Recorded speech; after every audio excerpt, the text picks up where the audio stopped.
পরীক্ষা দরজায় করা নাড়ছে। হ্যালো এসএসসি 26 ব্যাচ, কি অবস্থা তোমাদের? তো আশা করছি তোমরা মোটামুটি ভালো আছো। তো আজকে তোমাদের জন্য যে বিষয়টা আমি আলোচনা করব, সেই বিষয়টা হচ্ছে তোমরা বোর্ডে দেখতে পাচ্ছ, সেটা হচ্ছে পরীক্ষার ঠিক আগে রাতে আমরা কি করব। তো ভিডিওটা বেশ কয়েকদিন আগে, পরীক্ষার বেশ কয়েকদিন আগে বানানোর কারণটা হচ্ছে, তোমাকে যদি আমি ভিডিওটা পরীক্ষার ঠিক আগের রাতেই যদি দিয়ে দিই, তুমি যদি তখন দেখে তুমি কি এই যে যেগুলা করণীয় কথা আমরা বলবো, এই করণীয় গুলা তুমি ঠিকঠাক মতো করতে পারবা না। এবং ঠিক ওই পরীক্ষার আগের রাতে কিন্তু তোমাকে সম্পূর্ণ কি থাকতে হবে, নিউট্রাল থাকতে হবে। তো সেক্ষেত্রে সেখানে কোনো ধরনের ডিজিটাল প্ল্যাটফর্মে আসা কথা বলা, এটা আসলে বাহুল্য। আমরা কখনো এগুলাতে আসবো না, সেগুলা নিয়ে আমরা কথা বলবো, ঠিক আছে? তো এইটা বুঝাচ্ছি তোমাদের যে, যদিও এখানে টপিকটা হচ্ছে আমাদের পরীক্ষার আগের রাতের করণীয়, তো অনেক প্ল্যাটফর্ম আছে যে এই এরকম রিলেটেড টাইপের যে ভিডিওগুলো আছে, এগুলা হচ্ছে ঠিক একদিন আগে দেয়, পরীক্ষার আগের রাতে অথবা আগের দিনে। তো আমি কিন্তু 2-1 দিন আগেই তোমাদেরকে দিয়ে দিব, ঠিক আছে? দিয়ে দিচ্ছি। তার মানে তুমি এটা দেখবা এবং পরীক্ষার ঠিক আগের রাতে নিজেকে ওইভাবে প্রিপেয়ার করবা। তো চলো কথা না বাড়িয়ে আমরা একটু মনোযোগ সহকারে দেখি যে কি কি আমাদেরকে করতে হবে। ঠিক আছে, দেখো, প্রথম কথা হচ্ছে 2 নম্বর থেকে আমরা শুরু করি। এখানে লেখা আছে যে নতুন কিছু না পড়া। এর মানেটা হলো, পরীক্ষার ঠিক আগের রাতে তুমি কখনোই নতুন কিছু পড়বা না, বা এটা পড়া কখনোই যাবে না। ধরো তোমার একটা ফ্রেন্ড তোমাকে ফোন দিয়ে বলছে যে অমুক স্যার আমাকে একটা সাজেশন দিয়েছে, তুই এই সাজেশনটা একটু পড়। দরকার নাই, এটা পড়ার কোনো দরকার নাই। তুমি এতদিন যা পড়াশোনা করে আসছো, সেই পড়াশোনাটাই তুমি কি করবা? রিভিশন দিবা। নতুন কিছু কখনোই পড়বা না। সেটা যেই ফ্রেন্ডই বলুক, যে টিচারই বলুক, যে অনলাইন প্ল্যাটফর্মে বলুক, দরকার নাই, এটা পড়া যাবে না। তাহলে প্রথম কথা হচ্ছে যে পরীক্ষার আগের রাতে আমরা নতুন কিছু পড়বো না, এটা প্রথম কাজ। 2 নম্বর কাজটা হচ্ছে, দেখো, ফোকাসড রিভিশন। এই ফোকাস রিভিশন বলতে আমি তোমাদেরকে কি বুঝালাম? যে ফোকাস রিভিশন বলতে আমি তোমাদেরকে এটা বুঝালাম যে পুরো বই তো আসলে আমরা রিভিশন দিতে পারবো না, তাই না?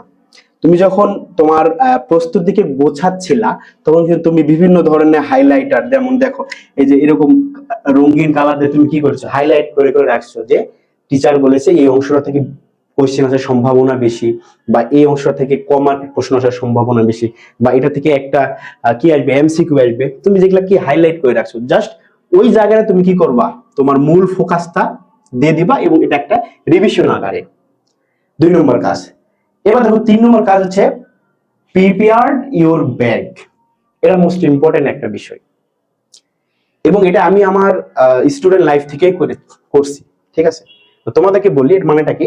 প্রিপেয়ার্ড ইওর ব্যাগ বলতে, তুমি পরীক্ষা হলে যাওয়ার সময় কি কি লাগে, কলম, পেন্সিল, স্কেল, ক্যালকুলেটর। তোমার যদি জীববিজ্ঞান পরীক্ষা হয় তাহলে প্র্যাকটিক্যাল বা কিছু চিত্র আঁকার জন্য কিছু জিনিস লাগবে। তুমি যদি পদার্থবিজ্ঞান পরীক্ষা দিবা যাও, সেক্ষেত্রে জ্যামিতি বক্স, ম্যাথ পরীক্ষা দিলে জ্যামিতি বক্স।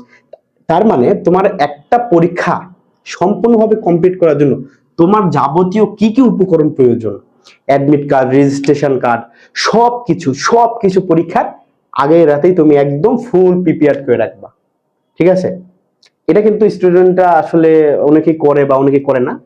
তো আমি বলবো, আপনারা যারা গার্ডিয়ান এই ভিডিও দেখবেন, তাদের উচিত আপনার সন্তানের কি আগের রাতে সবকিছু প্রিপেয়ার করে দেওয়া, ঠিক আছে? এরপরে পয়েন্টটা দেখো, বলছি ডিজিটাল ডিটক্স। এই ডিজিটাল ডিটক্স মানে হচ্ছে কি জানো? এই ডিজিটাল ডিটক্সটা মানে হচ্ছে কোন ধরনের তোমার ডিজিটাল প্ল্যাটফর্ম, অনলাইন প্ল্যাটফর্মে আমরা কি হবে না, ওই রাতে কখনোই আসবো না। দরকার হলে সকল ধরনের নোটিফিকেশন অফ করে রাখবো, ঠিক আছে? সকল ধরনের তোমার অনলাইন কাজকর্ম থেকে আমরা নিজেদেরকে কি করে রাখবো, দূরিয়ে সরে রাখবো। এটা খুব ইম্পর্টেন্ট, ঠিক আছে?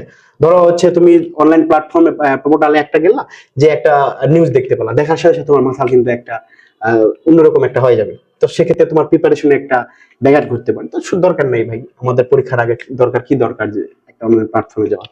এরপরে কাজটা কি, এরপরে কাজটা হচ্ছে এই যে এক নম্বরে যেটা কাজ বলছি আমি, মেন্টাল প্রিপারেশন। এটা খুব ইম্পর্টেন্ট, এটা খুব ইম্পর্টেন্ট, এটা অনেক বেশি ইম্পর্টেন্ট। কেন অনেক বেশি ইম্পর্টেন্ট?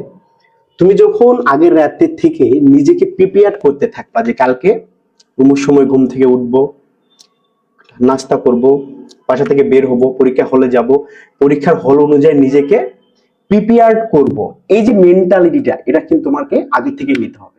ঠিক আছে? অনেক স্টুডেন্ট কিন্তু অনেক ভালো একটা preparation, top notch level preparation নেয়, কিন্তু পরীক্ষার হলে গিয়ে কিন্তু সে তার মাথা ঘুরিয়ে ফেলে। এটা করা যাবে না, এটা করা যাবে না। এটা করলে কি হবে জানো? যে তীরে এসে তরি ডোবার মতো অবস্থা হয়ে যাবে।